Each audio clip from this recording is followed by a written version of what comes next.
በስመ አብ ወወልድ ወመንፈስ ቅዱስ አሐዱ አምላክ አሜን። ሰላም አምላክ ምስ ኩላትና ይሁን። ሎማዓንቲ ንመሃሃሮ ትምህርቲ ኣብ ወንጌል ዮሐንስ ምዕራፍ 1 ካብ 19 እስካብ 34 ዘሎ ኢና ንርኢ ማለት እዩ። ስለዚ እቲ ትምህርቱ ከም ዝቕፅል ብዛዕባ ናይ ዮሐንስ መጥምቅ ምስክርነት ዝብል ዓውደ ትምህርቲ ኢና ክንመሃር ማለት እዩ። ምስክርነት ዮሐንስ መጥምቅ ስለ ኢየሱስ ክርስቶስ መስከሮ ምስክርነትና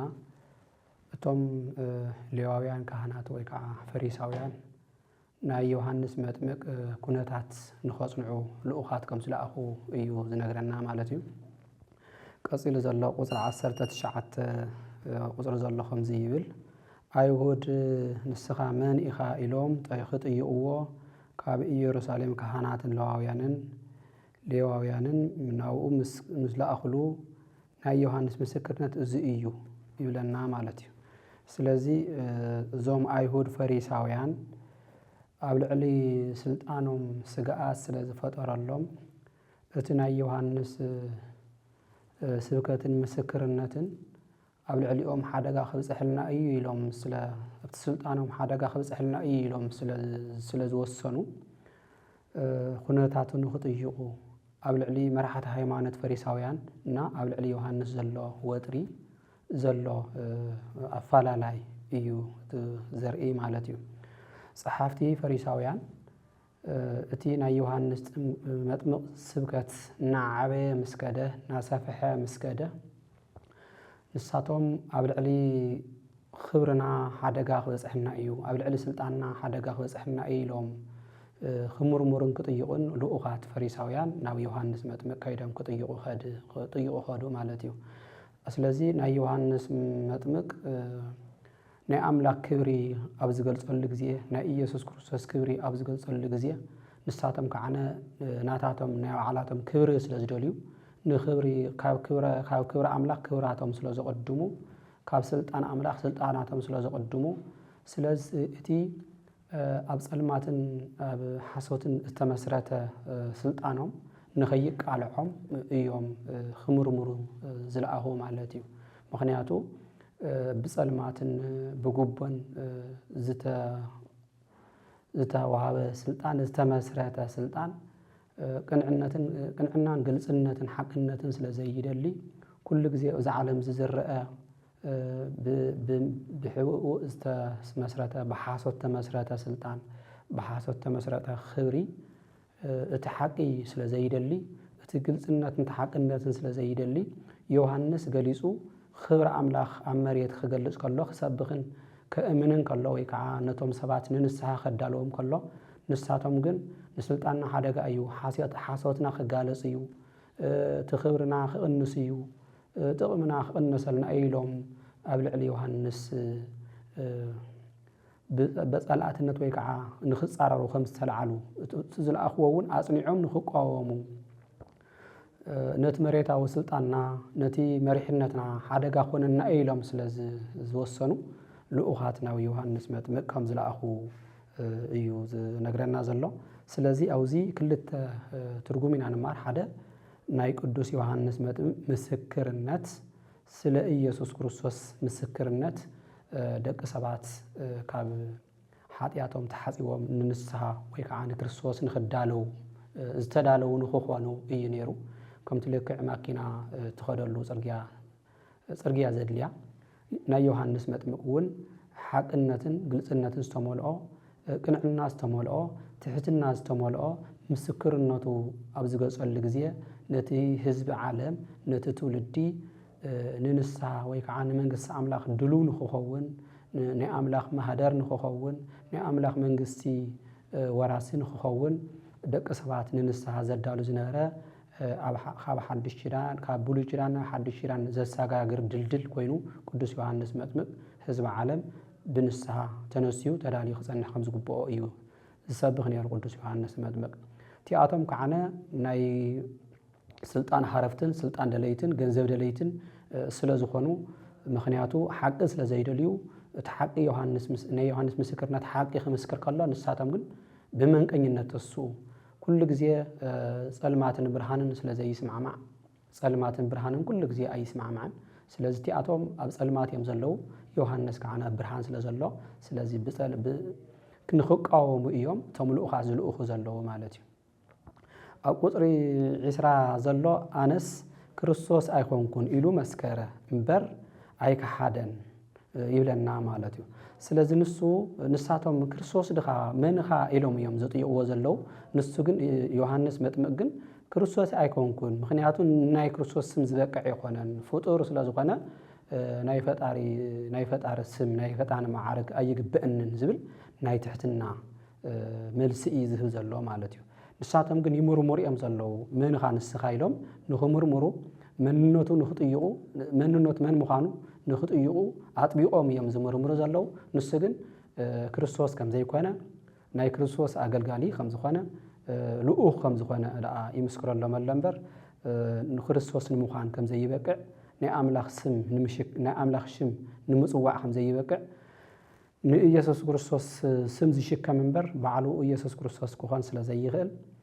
أملاكاوي تلؤه زبز حمبر تناي أملاخ سم كصوع يقبأن نيلو ناي تحت النعال يوزنا جرز الله أوزي كوزي نمهارو أو عالم زلسب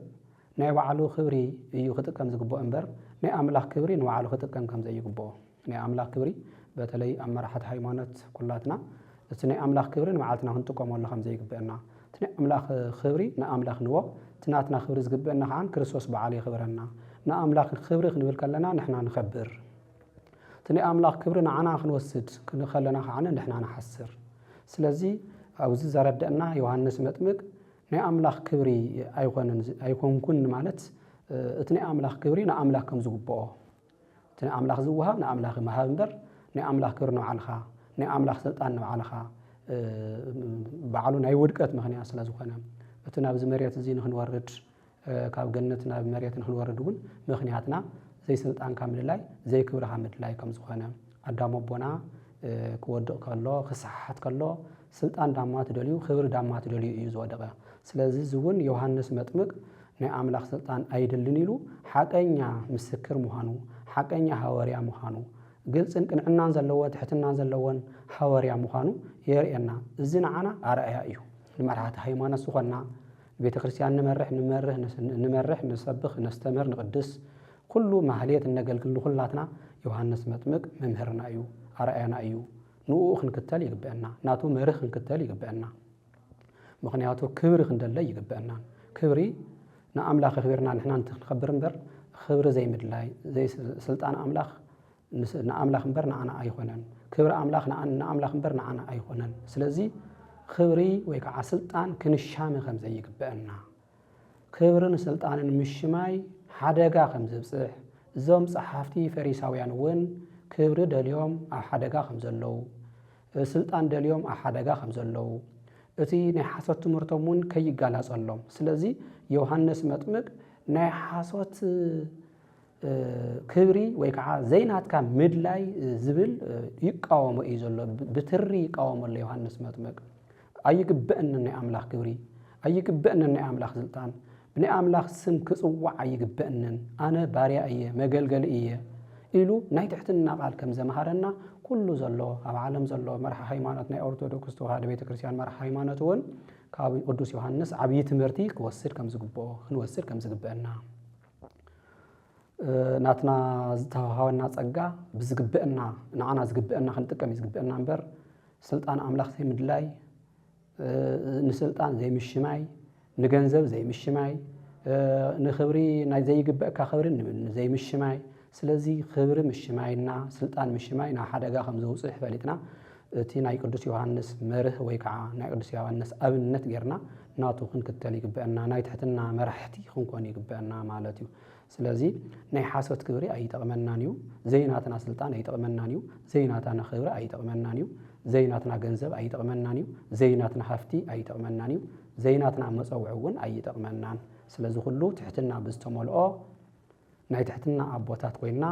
نتي أو عالم نصيو تسوء كريستوس نتقو ناتو انجيل نمزرقح ناتو خبري نمحابد أملوخو ወንጌሉ አም ዓለም ስሕሕ ሓደ አኽንሳተፍ ይግብአና እምበር አቀዲምና ንኽብርን ንስልጣንን ከም ፈሪሳውያን ከይንሻመ ቅዱስ ዮሐንስ መጥምቅ ናይ ትሕትና አቦ ኮይኑ ክብርና ንአምላኽ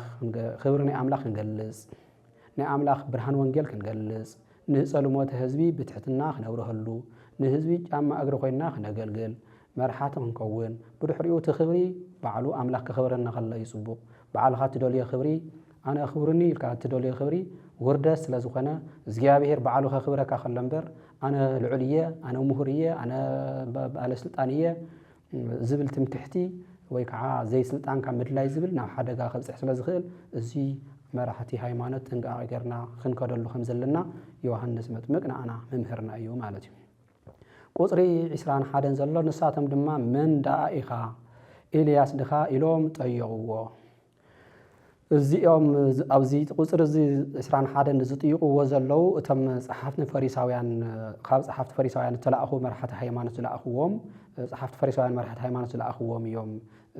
ዝጥይቑ ዘለው ማለት እዩ እዚ ከዓነ እቶም ጸሓፍቲ ፈሪሳውያን ኣብ ኢሳይያስ ምዕራፍ 40 ቁፅሪ 5 ዘሎ ሓሳብ ብምልዓል ንስኻ ኤልያስ ድኻ ኢሎም ሙሉእ መንነት ናይ ዮሐንስ መጥምቅ ንምፍላጥ ዝጠየቕዎ ጥያቄ እዩ ኣብ ኢሳይያስ መጽሓፍ 40 ቁፅሪ 5 ዘሎ ኤልያስ ከም ዝመጽእ እውን ይናገር ቀፂሉ እንደገና መገዲ ጸርግ ነብይ እውን ከም ዝመጽእ እቲ ብርኽ ዝበለ እምባ ትሕት ክብል ትሕት ዝበለ ልዕል ንኽብል ንኹሉ ማዕረ ንክኸውን መገዲ አምላኽ ጸርግ ነብይ ከም ዝመጽእ ኣጥቢቑ ይናገር ኣብኡ ግን ኣብዚ ሕዚ ኤልያስ ድኻ ኢሎም ክጥይቕዎ ከለው ኣይኮንኩን ይብልዎም ኣይኮንኩን ቃል ብቃል ኤልያስ ዮሐንስ ኤልያስ ይኾነን ብትርጉም ግን ንሓደ ይመጽእ እዩ ኣብ ብሉይ ኪዳን ኣብ ኢሳይያስ ምዕራፍ 40 ቁፅሪ 5 ዘሎ ቁፅሪ 3 ዘሎ ሁሉ ብመንፈስ ትርጉሙ ንዮሐንስ እዩ ብኡሙ ዮሐንስ ግን ኤልያስ ይኾነን ስለዚ ኤልያስን ዮሐንስን ዘማሳስሎም ተልእኾ ኣለዎም ዘማሳስሎም አስተምህሮ ኣለዎም ዘማሳስሎም ብሕቱናን ህይወትን ኣለዎም ግን ኤልያስ እዩ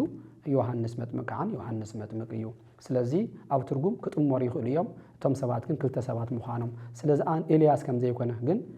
እቲ ኤልያስ ተባሂሉ ተነገረሉ ትርጉሙ ንዮሐንስ መጥምቅ ምዃኑ ስለዚ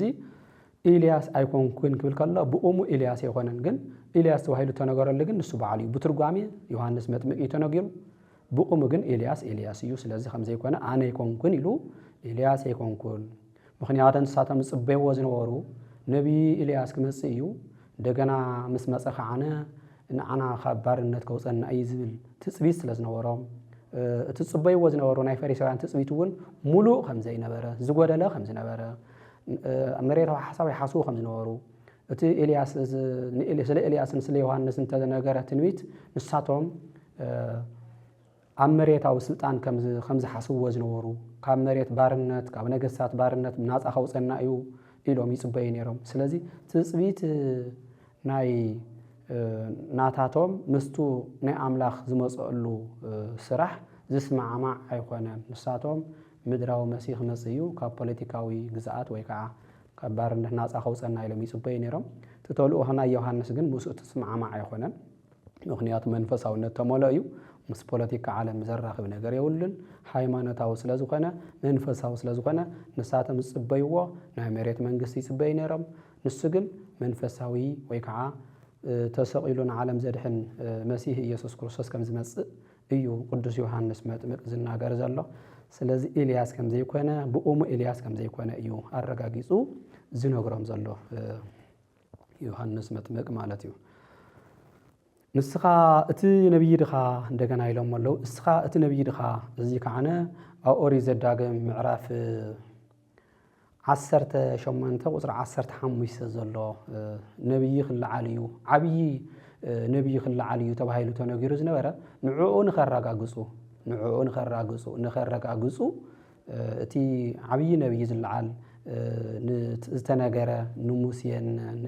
ዝተነገረ ቃል ዓብይ ነብይ ከም ዝለዓል ስለዚ ንሱ ድዩ ኢሎም ንኸረጋግጹ እዮም ዝጥይቁ ዘለው ነብይ ከም ዝለዓል እቲ ነብይ እውን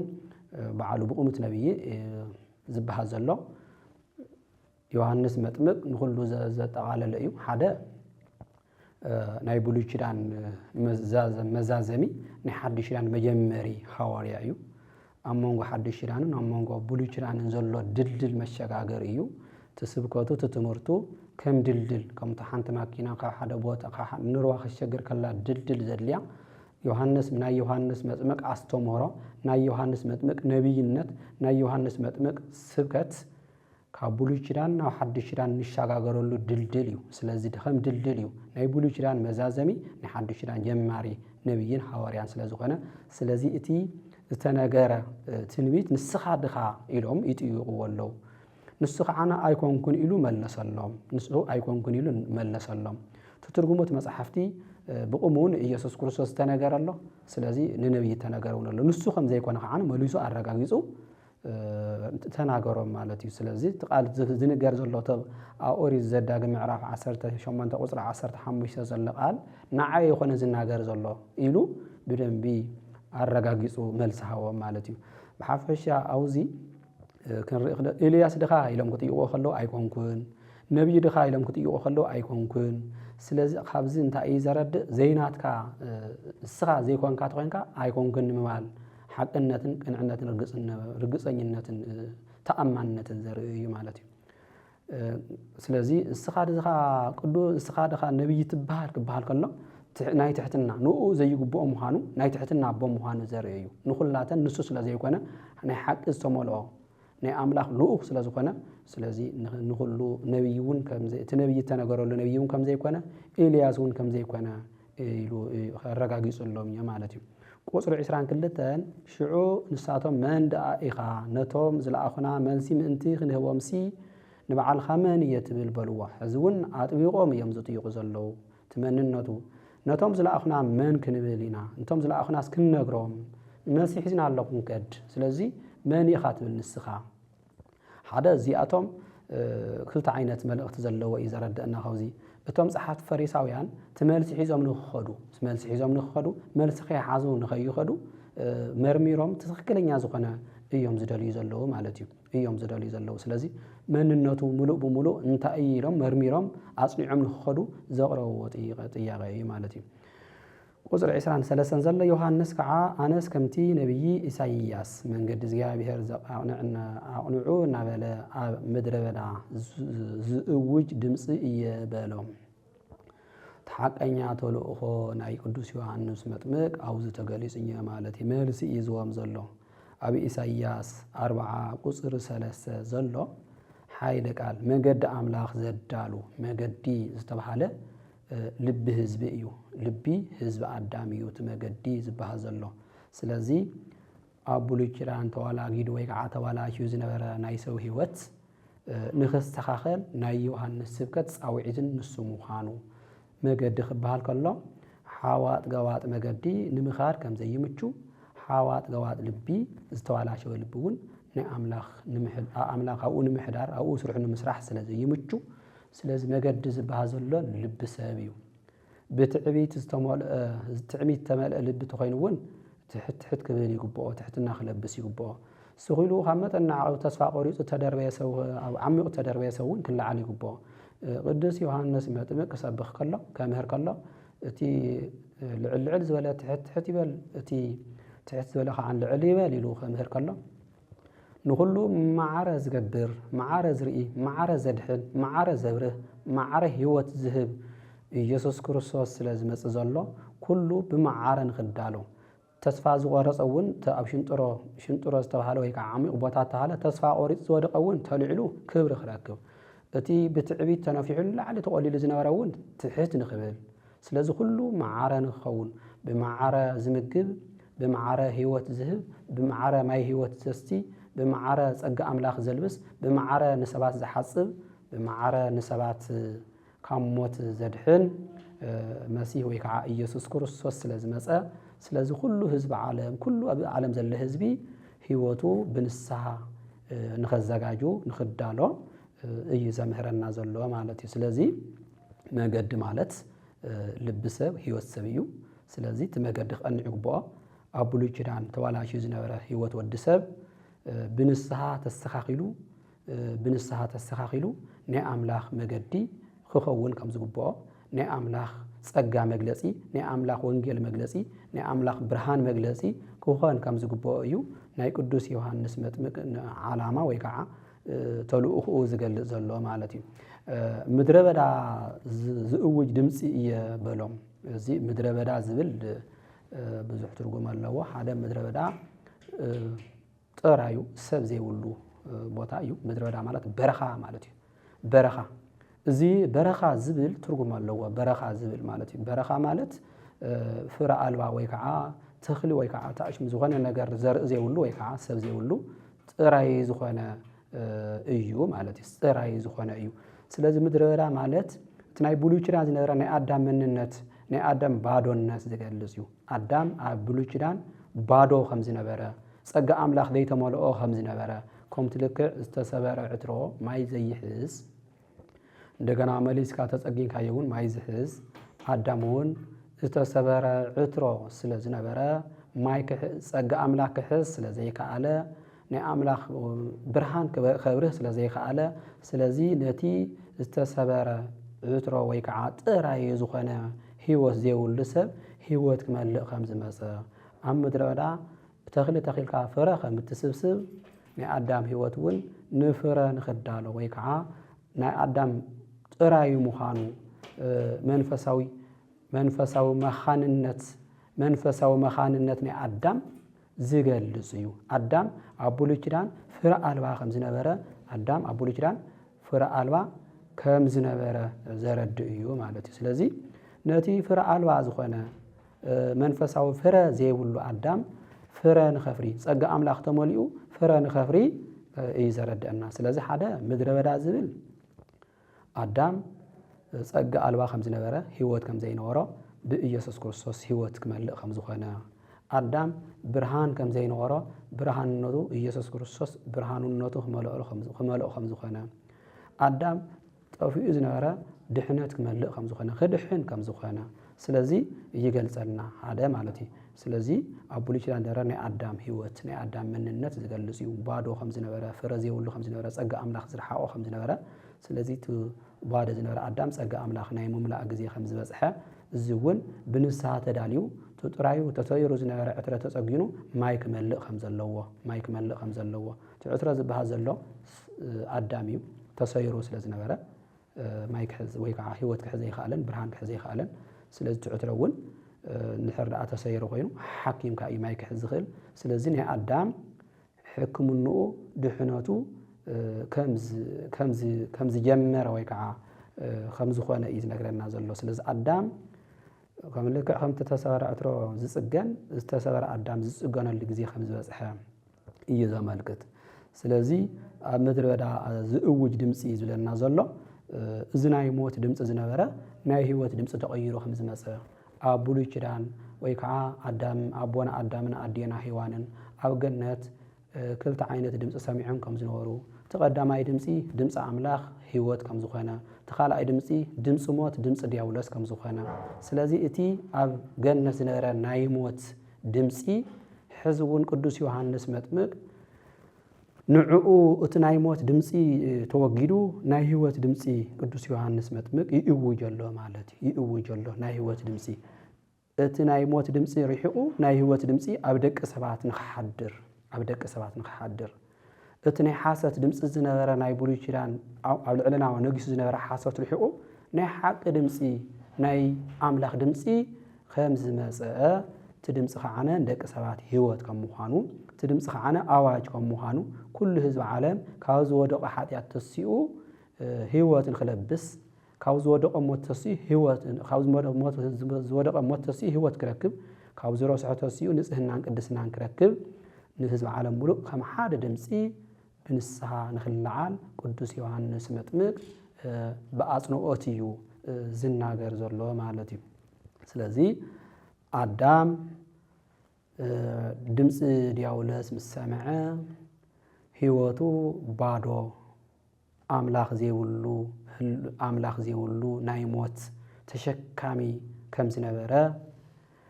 ናይ ሞት ድምፂ ምስ ሰምዐ ማለት እዩ ሕዚ ግን እቲ ናይ ኣዳም ባዶ ዝነበረ ህይወቱ ናይ ኣምላኽ ድምፂ ሰሚዑ ናይ ህይወት ድምፂ ሰሚዑ ኩሉ ትውልዲ እቲ ኣዋጅ ናይ መንግስቲ ኣምላኽ ሰሚዑ እቲ ኣዋጅ ናይ ኢየሱስ ክርስቶስ ሰሚዑ እቲ ናይ ዮሐንስ መጥምቅ ኣዋጅ ሰሚዑ ካብ ዝወደቆ ተልዕሊ ህይወት ክረክብ ንኽንሳህ ንኽልዓል ጎደሉ ኣሚኑ ንኽምላእ ክሕደቱ ኣሚኑ ክሕደቱ ካብ ክሕደት ተስኡ እምነት ንኽለብስ ካብ መንፍቅና ተስኡ እምነት ንኽለብስ ክርስቲያናዊ ህይወት ንኽለብስ ሓድሽ ህይወትን ሓድሽ ጉዕዞን ንኽጓዓዝ ቅዱስ ዮሐንስ መጥምቅ ይነግረና ኣሎ ማለት እዩ። ካልእ ምድረ በዳ ዝብል ናይ ውትድርና ወይ ከዓ ናይ መንፈሳዊ ውትድርና ትስልጥነሉ ቦታ እዩ። ጽሞና ኩሉ ግዜ ምስ ኣምላኽ ትናገረሉ ምስ ኣምላኽ ብጸሎት ትላማመደሉ ምስ ኣምላኽ ብጸሎት ትላማመደሉ እትራኸበሉ ናይ ጽሞና ቦታ መንፈሳዊ ህይወትካ እትዕብየሉ መንፈሳዊ ህይወትካ ተሰልጥነሉ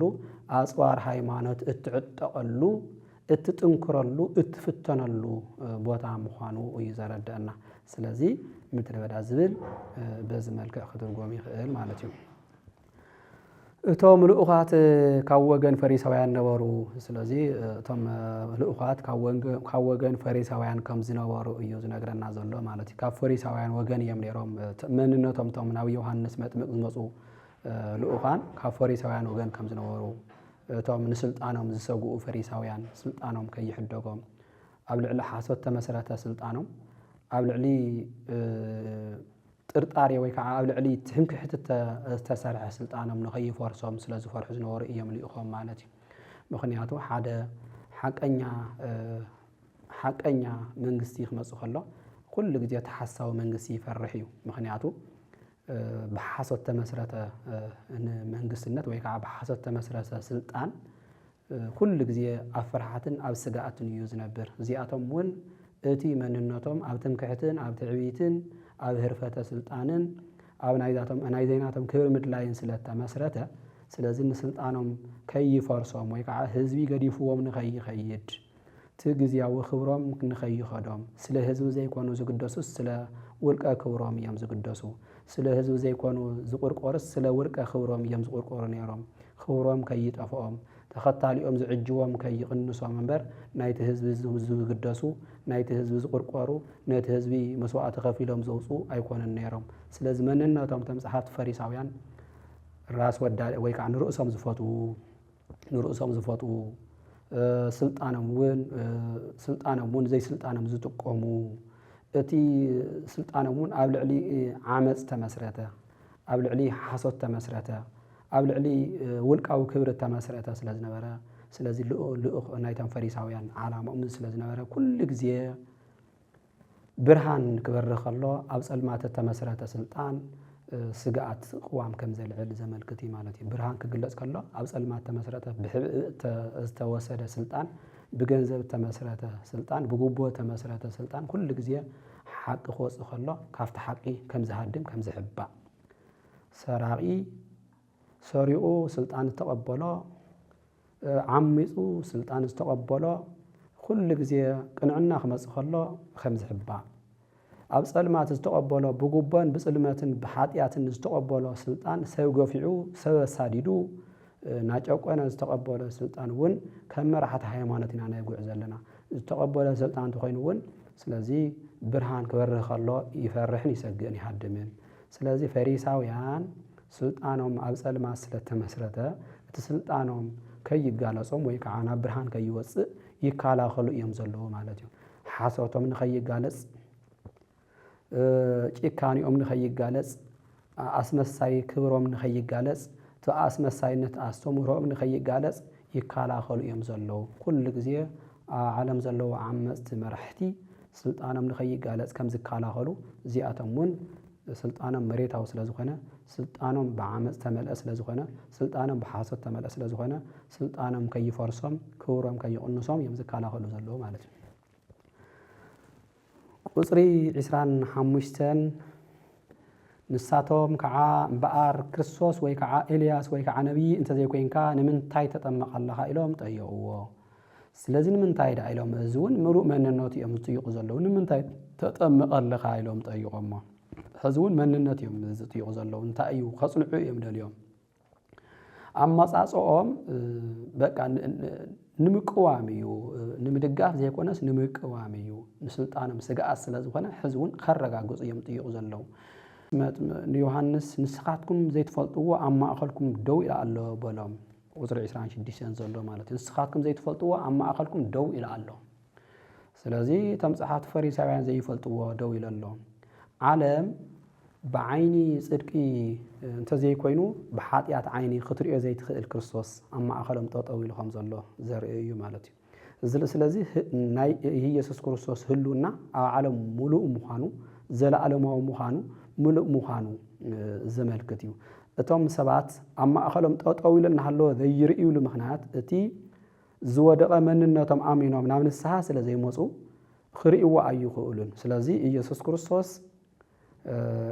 خافت حاطيات سرح سب حاطيات أمينو نابنسها زي مسسب كم زي صور مستر أملاك كم زي صوره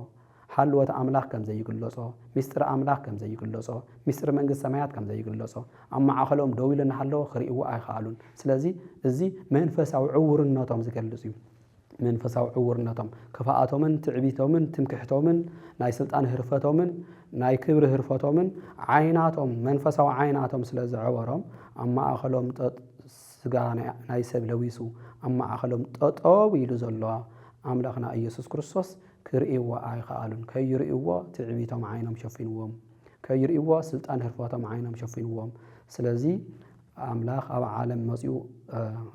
أو قرانيو خسكل كله ويك عاوز عالم زي مسيو دحنة كسرح خلا تو عين زعورة خريئو خم زي خيل سبع عين صورنا تأمين وعورنا تأمين تزيتسيو سلازي أفتنا أزودق أدم من هيوت كم زلوا تزودق أدم كعنة تزيتنسيو فقدنيا تزي كوينو تزيتسيو تزي أمينو من قص أملا نأملا كرئي يخلن بس أملا كنبري يخلن رست أملا ورسونا يخلن سلازي أما أخلهم تطويل أما أخلكم تطويل الله سخاتكم زي تفلطوا مالت كفلطوا أي خؤلن كم تعنتوا تجلس عيناتهم عوير إيو لبناتهم صاميم إيو منهم كسر فسلا زي يخولوا أب رئيس مفتاح سلا زلوا تينا أملاخ هلونا ويكعنا إيسوس كريستوس أمريت مهلاو كرئيوا خم زي يخولوا سلازي بحاتيات بحرة تشفنت ولدي حاتيات كحدات آمنون بنسها انت زي تداليو تني أملاخ هلونا خجلص الله خم زي خيل تاني أملاك منجس خجلص الله خم زي خيل مسحفت ميستر خجلص الله خم زي خيل زمال كتيو سلازي نزن السهن نزن زعج جون نهوت السخاء خلقن تي آمانه وبرجع زخنا يسوع كريستوس أما أخلو تطاويل خم زلا بعين لبون أوريو بإذن لبون أسمعوا بهوت نخنبر خم زخوين معرض سلازي بأنصار خانة زي قبل زي أمن تو ودلو زي أمن حاطيات زي أمن كعنا أو حاطيات أو عورنات كم زنبر سلازن هي فريساويان منفس أو عورنات يزرعي مالتي إسران شو عتن أتي بقدمي زنبرة بدحريك زمس أنا مأسر أسائنو نمفتح قازي باقع نسو إيلو ملا سلام زي تقدمي زنبرة زبل ناي إيسوس كريستوس زل عالماونات ناي إيسوس كريستوس أملاكنات زقل سيو سلازي اتي كاب سماعات زورده أكالاو قال أملاك زخنا قال زل عالماون مخانو تنتن زمانا زي قصر اللو مخانو قدم يوحنس منوارو زل عالماونت نا إيسوس كريستوس أملاكنت نا إيسوس كريستوس يزمسكر زلو مالتي أنا مأسر سأسأنو مفتح زي باقع مالت ناي تحتنا قاليو كل جزي حدث أما عند حرة دين نيلو إجرز حاس ويقع أما زفتح أنت خوينو تحتنا يوزا ملكت تحتنا ملكت ناي تحتنا يوزي قدوس يوحنس متمك ناي تحتنا قاديز الناقر زلو ناي تحتنا قاديز الناقر زلو نزز فأرس لزخنا أملاخ لزخنا سجاز لبس أملاخ لزخنا بالحريو أسا أنو نمفتح يبقى عنكم خلي يوحنس ناي تحتنا قال يوزا قال زلو ناي تحتنا رأي نمخانيو كل جزء سأنا زبل تحت زبلايو أما يتنا رجعت أصل زخد سلازي ما نما قالون خمت عنت وتجلسه سأني سو كينو خجل كم زجبوا سأني هزو كينو خجل كم زجبوا ناي تحتنا ما قال مخانو زرد إيو مالتي سلازي بتوم أنا يقدم زنورو مسافة تبوتاتون ሳእኒ ዝፈትሐሎም ወይ ከዓ ናይ ትሕትና ኣገልገልቲ ከም ዝነበሩ እንደገና ብዝተፈላለየ መልክዕ እንድሕር ሳእኒ ምፍታሕ ኮይኑ ትሑት ዝኾነ ሰብ እዮም ሳእኒ ምፍታሕ ዝምድብዎ ነይሮም ማለት እዩ ፍቲ ብሉይ ኪዳን ሳእኒ ምፍታሕ ዝምድብዎ ነይሮም ሕዚ ግን እቲ ትሑት ስራሕ ንህይወት ከም ዝኸውን እዩ ዘረድአና ዘሎ ስለዚ ትሕትና ንዲያብሎስ ቅርቅርጡ ሰብር ንእኩያት መናፍስ ዝብትን እዩ ትሕትና ናይ ትዕቢት እምባ ዘፍርስ ስለ ዝኾነ ዮሃንስ ናይ ትሕትና ኣርአያን መምህርን ኣብነትን መርህን ኮይኑ የምህረና ኣሎ ማለት እዩ እዚ ኣብቲ ዮሃንስ ዘጥምቀሉ ዝነበረ ኣብ ቢታንያ ኣብ ቤተ ራባ ኣብ ማዕዶ ዮርዳኖስ ኮነ ይኾነ ይብለና ኣሎ ማለት ስለዚ ቅዱስ ዮሃንስ መጥምቅ ኣብ ቢታንያና ኣብ ቤተ ራባ ኣብ ማዕዶ ዮርዳኖስ ኣብኡ እዩ ዘጠምቕ ነይሩ ጥምቀት ዘጠምቕ ነይሩ ቢታንያና ቤተ ራባ ኣብ ከባቢ ዮርዳኖስ ማዕዶ ዝርከቡ ቦታ እዮም ስለዚ ዮርዳኖስ ኩሉ ግዜ ክነሳውሰ ዝግበአና እስራኤላውያን በቲ ባሕሪ ሸጊሮም ርህሲ ዝወረስሉ ቦታ እዩ ናይ ሽግግር ቦታ እዩ ዮርዳኖስ ናይ ሽግግር ቦታ ናይ መሸጋገር ድልድል ቦታ እዩ ዮርዳኖስ ስለዚ ካብ ላዕሊ ክፍልፈል ከሎ ዮርዳኖስ ሓደ ምንጭ እዩ ዘለዎ ኣብ ታሕቲ ትሕት ኢሉ ከዓ ናብ ሓደ ኣብ ክልተ ይምቀል ትሕት ኢሉ ከዓ ናብ ሓደ ይስብሰብ ስለዚ ዮርዳኖስ ሓደ ምንጭ ምዃኑ ናይ ኩሉ ፍጥረት ዝፈጠረ ናይ ኩሉ ሰብ ዝፈጠረ ኣህዛብን ህዝብ ዝፈጠረ ኣምላኽ ኢየሱስ ክርስቶስ ወይ ከዓ ኣምላኽ ምዃኑ ዝገልጽ እዩ ሓደ ምንጭ ምዃኑ ሓደ ኢየሱስ ክርስቶስ መድሓኒት ከም ዝመፀና ዘመልክት እዩ ትሕት ኢሉ ኣብ ክልተ ምቃሉ ናይ ኣህዛብን ናይ ህዝብን ህይወት ዘድሕን ናብ ድሕነት ሓደ ዘምፅእ ናብ ሓደ መንግስቲ ናብ ሓደ ደንባ ናብ ሓደ ህይወት ናብ ሓደ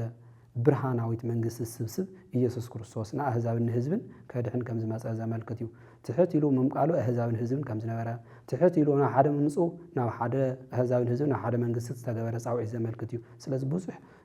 ትርጉም ኣለዎ ናይ ዮርዳኖስ ዝብል ማለት እዩ እና ዮርዳኖስ ኣብ ብሉይ ኪዳን ከም ኢያሱ ዝበሉ ኩላቶም ንኤልያስ ዝበሉ ኩላቶም እቲ ዮርዳኖስ ኣብ ክልተ መቂሎም ገሊኣቶም ብልብሲ ኣብ ክልተ መቂሎም ናብ ደለይዎ ቦታ ይሸግሩ ከም ዝነበሩ ገሊኣቶም እውን ጽላተ ጽዮን ተሸኪሞም ወይ ከዓ ብጸሎት ኣብቲ ባሕሪ ክሸግሩ ከለዉ ማይ ንየማን ፀጋምን ትሩባ ተመቂሉ ከም ዝሸገሩ እዚ ንሓድሽ ኪዳን ምልክት እዩ ንሓድሽ ኪዳን ጽላሎት እዩ እቶም ብሉይ ኪዳን ዝነበረ ናይ ዮርዳኖስ መቂልካ ምሽጋር ነቲ ናይ ሓድሽ ኪዳን ብጥምቀት ተጠሚቕካ ናይ ሞት ካብ ሞት ወፂኻ ናብ ህይወት እትሸጋገረሉ ካብ ጸልማት ዘለዓለማዊ ጸልማት ወፂኻ ናብ ዘለዓለማዊ ብርሃን እትሸጋገረሉ ካብ ዘለዓለማዊ ሞት ወፂኻ ናብ ዘለዓለማዊ ህይወት እትሸጋገረሉ ካብ ዘለዓለማዊ ጥፍኣት ወፂኻ ናብ ዘለዓለማዊ ድሕነት እትሸጋገረሉ ናይ መሸጋገሪ ድልድል እዩ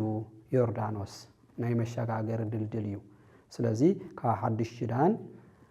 ካብ ብሉይ ኪዳን ናብ ሓድሽ ኪዳን ብጥምቀት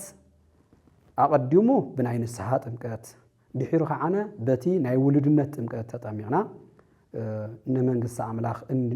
ኣምላኽ እንሸጋገረሉ ሓድሽ ምዕራፍ እዩ ዮርዳኖስ ሓድሽ ምዕራፍ እቲ ናይ ብሉይ ኪዳን ዝነበረ ሞት ብጥምቀት ተወጊዱ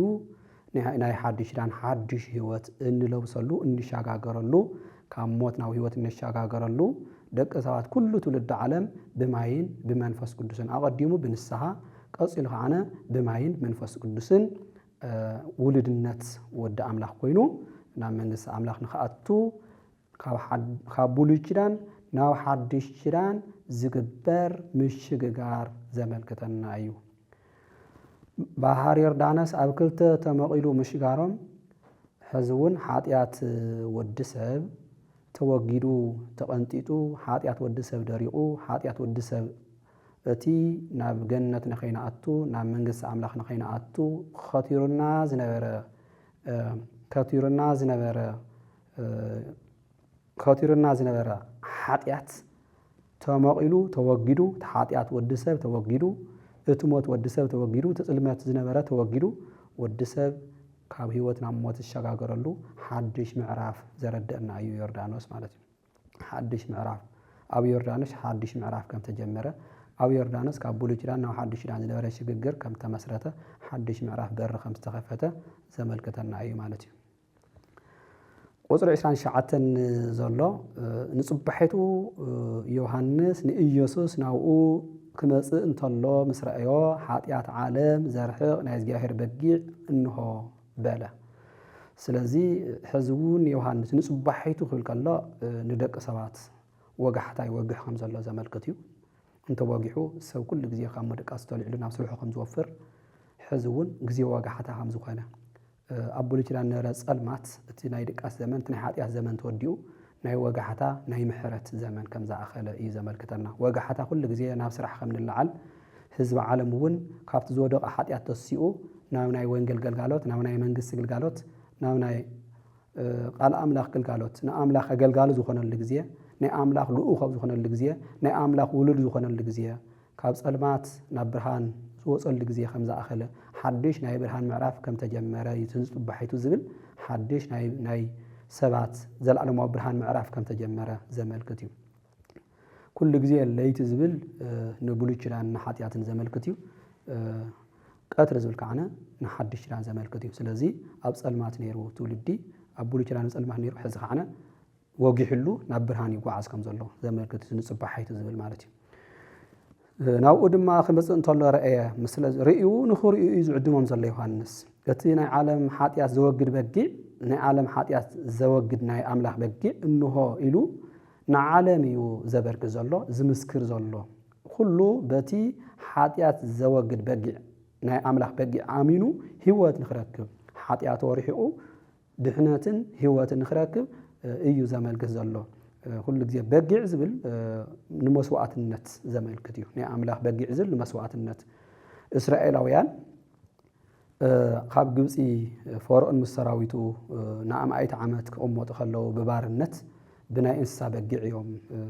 وص يوم كافت بار النت ناي جزء كافت ناي فارق المسراويت زنر بار النت زوصلو بناء دم بقي ويكع بناء بقي إنسا مسوات النتيو سلازي تي ناي انسس نايده ناي باقي مسوات النت نت غزياوي حاطيات ناي ودسب ادم سيسو غزياوي فتح يب كم زنبره ግን ሙሉ ከም ዘይኮነ በበጊዕ እንስሳ ስለዝኾነ ካብ ቦታ ናብ ቦታ ካብ መሬት ናብ መሬት እንበር ናብ ሰማይ ደሸጋገር መስዋዕት ይነበረን እዚ አቡሉ ይችራ ዝነበረ መስዋዕት ሁሉ ነቲ አማናዊ መስዋዕት ዝኾነ አማናዊ በጊዕ ዝኾነ ኢየሱስ ክርስቶስ ይጽበ ከም ዝነበረ ስለዚ እተን ናይ እንስሳ መስዋዕትነት ንኢየሱስ ክርስቶስ መስዋዕትነት ጽላሎትን ምሳሌን ከም ዝኾነ ንዑ ዘመልክቱን ንዑ ዝሕብርን ምዃኑ ከም ዝኾነ تبقى ግብጽ مسحار الوطن إسرائيلاويان أبيت إسرائيلاويان برهان كم زنورة بتدم بقى أبيت جزء كان سلمات كم زنورة زي أو حاتياتن أب سلك النزولو نحد الشران تولد زمل كتيو تبقى ناي إيسوس كريستوس مثالي إيو نآمناو إيسوس كريستوس أنت آمناو بقى إيسوس كريستوس مثالي انسلالوتن يو تبقى إنسسا مثالي ناي ويتانا إيسوس كريستوس يو أتي أفت بيت إسرائيل زنورة سلمات كعنا نتني حد الشران زلو ملو سلمات زمل كتيو أتو أفت جزء أويان زنورة أفت إسرائيل أويان زنورة برهان نتي أو حد الشران زلو ملو برهان ناي كريستوس زمل كتيو أتي أب جزء أويان زنورة سلمات نتي أبولو شرا حد الشران زلو زي أمن تولدي أو سلمات كم نبر زمل كتيو جوعزو إسرائيل أويان كجزء ناب كنعان جوعزو كريستيان كاب مريت نعمل لسه أملاخ زجبر كريستيان أو جوعزو زمل كتيو سلازي إسرائيل أويان كاب بارنت قوس خلو كاب جزياو بارنت مبر كاب نهاري أولس بارنت جن ناصع هيوزون مخنياتو كاب ناي دياولس بارنت حاتيات عالم ملؤ بملؤ هو جرز خيل التي آمنا وبقي إيسوس كريستوس كم زخنا سلازي إيسوس كريستوس آمنا وبقي هم مخانو نا التي بقي نتوم إسرائيل وان كاب بارنت ناصع خمسة وصوم تنسسا إيسوس كريستوس ون حزب عالم أو سيور زليهون أم مريس زليهون أم مقابر زليهون أو زحلو نقدم تولد زخنا كله إيسوس كريستوس تسويه حاتيات ريحو نام منغوسو خمس سوسو زمال كتيو بناء يسوع كريستوس مسواتنتي عالم تدحن بناء يسوع كريستوس مسواتنتي حاطات عالم زوجد بناء يسوع كريستوس مسواتنتي هيوت زركب بناء يسوع كريستوس مسواتنتي نا منغس املاخنا اتو بناء يسوع كريستوس مسواتنتي بري جنتن بر منغس سماياتن زخفت مخانو زملكتنا ايو مالتي سلاز بقع زل كل غزيه بقع كسوا خلو ايدامسي كريستوس ون كل مكرا قبل كله ايتدامسي بقع تحتنا لو كريستوس ون املاخنا لو لك خن سبات تحتنا امهيرنا امريت ماسيو سلاز كله بقع وهيا تحتنا لو ايتدامسي سلازي بقع ዝተመረጠ ለምክንያቱ ውን ጸዋር ያበግዕ ኢየሱስ ክርስቶስ ናትና ስጋ ለዊዙ አምላክና ሆና ሃለወ ዝሁሉ መከራ ወጽሕ ኸሎ ሱቅ ኢልዩ ተቀቢልዎ ምክንያቱ እቲ ትዕግስትን መስዋዕትነትን ናይ ደቂ ሰባት ህይወት ስለዝኾነ እና ኣብ መስቀል ተሰቂሉ መስዋዕት ኮይነና አና ማለት እዩ ስለዚ ካብ ባርነት ዲያብሎስን ካብ ባርነት ኃጢአትን ካብ ባርነት አጋንንትን ካብ ሞት ናብ ህይወት ካብ ኃጢአት ናብ ጽድቂ ካብ ሁከት ናብ ሰላም ካብ ጽልኢ ናብ ፍቅሪ ካብ ፈላላይ ናብ ሓድነት ካብ ዝተፋላለየ አምልኾ ናብ ሓደ አምልኾ እግዚአብሔር ናብ ሓንቲ መንግስቲ ናብ ሓንቲ ደምባ በመስዋዕትነቱ ክስብስበና ከም ዝመጸ ናብ ሓንቲ መንግስቱ ናብ ሓንቲ ቤተክርስቲያኑ ናብ ሓንቲ እምነት ክስብስበና በመስዋዕትነት ገይሩ ንሱ በመስዋዕቱ ንዓና ክስብስበና ከም ዝመጸ ዘመልክት እዩ ማለት እዩ እታአነ ብዛዓብኡ ወጽእ 30 ዘሎ እታአነ ብዛዓብኡ እቲ ብድሕረይ ዝመጽእ ቅድመይ ዝነበረ እዩሞ ንሱ ካባይ የማናይ ዓቢ እዩ ዝበልኩም እዚ እዩ ኢሉ መስከረሎም ስለዚ ሕዝውን ደጊሙ አጽንኦት እዩ ዘሎ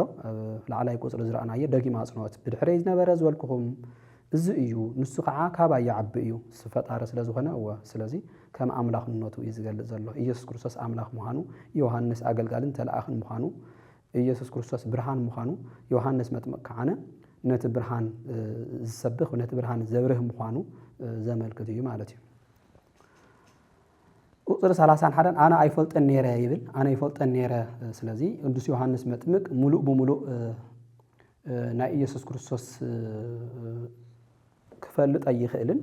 ናይ ደቂ ሰባት በዓቅሞምን በመጠኖም በር ናይ አምላኽ ህልውና በሙሉእ ክፈልጡ ክምርምሩ ከም ዘይኽእሉ እዩ ዝገልጽ ዘሎ አይፈልጠን ነረ ማለት